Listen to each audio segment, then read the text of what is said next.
Hi guys, it's Debbie, and today I would like to give a complete and easy explanation to Velvet Buzzsaw, Netflix's latest horror movie starring Jake Gyllenhaal, Toni Collette, John Malkovich, Natalia Dyer, and many more famous names. Before jumping right into the explanation, if you are an avid film fan, like myself, remember to check out the link in the description box below for Pampling, where you can find a ton of good movie, music, and pop culture related products, just like the t-shirt I am wearing today, all discounted with the code you will find always in the description box. Now back to the film. Velvet Buzzsaw is a story of a group of characters who all work within the art industry and whose lives are intertwined because of their professions. We have gallery owners, art critics, the artists themselves, as well as workers such as the installers of the exhibitions, assistants, and so on. Most of these individuals are very greedy. They don't really care about the art they work with. They don't really see its value as art in itself, or don't particularly respect it as long as it can be translated into a big figure salary. This means that they are willing to go to any length in order to profit off of the art pieces, while also creating a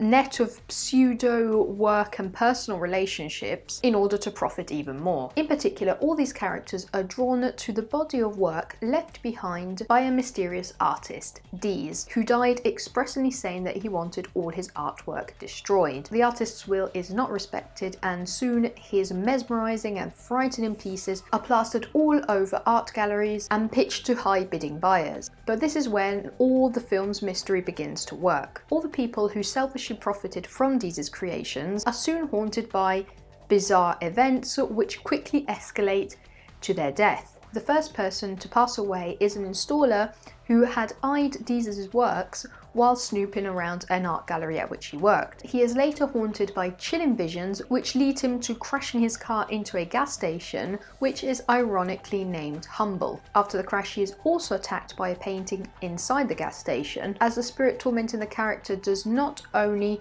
manifest itself through Dees's art, but also via other works. For example, the second person to be attacked is a gallery owner who is not killed by one of Dees's paintings, but rather through another walk-in exhibit. Another character is then killed by a piece of artwork in her own gallery. But instead of these events halting the killing spree and making the characters acknowledge the consequences of their unstoppable greedy behaviour, they appear unfazed by the circumstances and are instead thrilled because of the buzz the latest developments have generated on social media. All the deaths in the film are symbolic. The installer, the worker, was killed at the Humble gas station, attacked by a painting of monkey workers. John is killed in an art exhibit which projected images of Dees's life as a child after he had discovered his dark and abusive childhood. Before her death, Gretchen is seen overworking her employees, treating them disrespectfully, and then gleefully laughing at the sight of the latest art exhibit she had bought. The most significant death is that of Josephina, the woman who had originally discovered Dees's art. At first, Josephina did not appear to be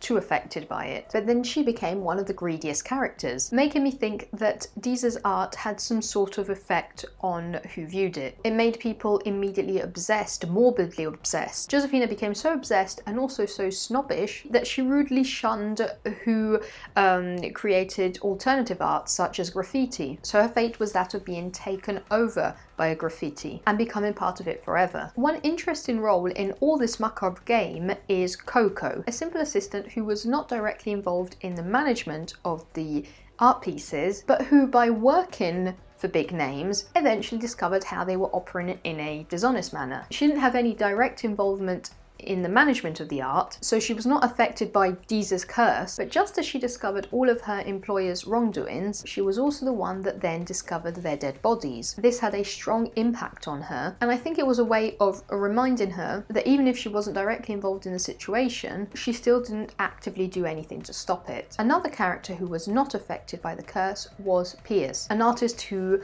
rarely acted pretentiously like the other characters. He was straightforward with his opinions and wanted honest feedback about his work. After all the other characters have died, we just see him spending time on the beach, not affected by the curse. But what about Morph, the main character in the film? Why does Dees's art take so long to kill him, even if he is constantly surrounded by it? I believe that this has all to do with the fact that Morph is a rude, cold, selfish art critic, and at first he is portrayed as the most disrespectful of all the characters. But as the plot evolves, it is revealed that beneath all those layers, there is still some good in him. His feelings were hurt more than once, and he still cared for the people in his life. He was also genuinely concerned about Deeze's art, or at least he tried to warn the other characters and put an end to the matter rather than just shrug it off. It nearly appears as if the curse was giving Morph multiple hints to put an end to his behaviour, which also included him being forced to listen to his rude and snobbish criticisms. As a matter of fact, at the end of the film, he is then killed by a piece of art he had heavily criticised. So this is the point to which the end of the film is correlated,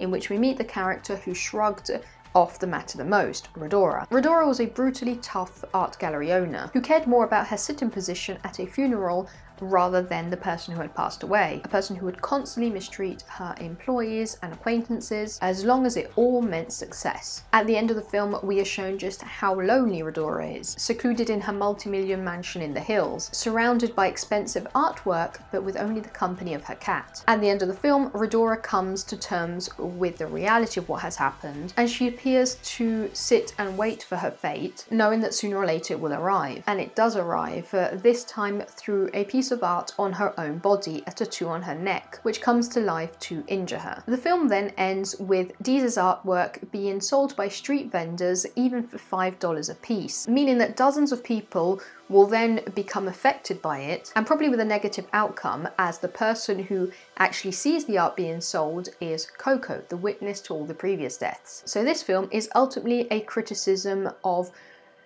rude, greedy, snobbish behaviour, cheating others in order to gain personal success. I found this film interesting. I like the acting, especially on behalf of Gyllenhaal, Collette and Dyer, Malkovich, but I would not say that I liked the movie. I found that the premise was dragged out for too long, and that after a while we kind of expected what was going to happen. We were just waiting to see who would have been the next person to die. Although I liked the ending, it gave that extra layer of chill. Let me know what you thought about Velvet Buzzsaw with a comment down below.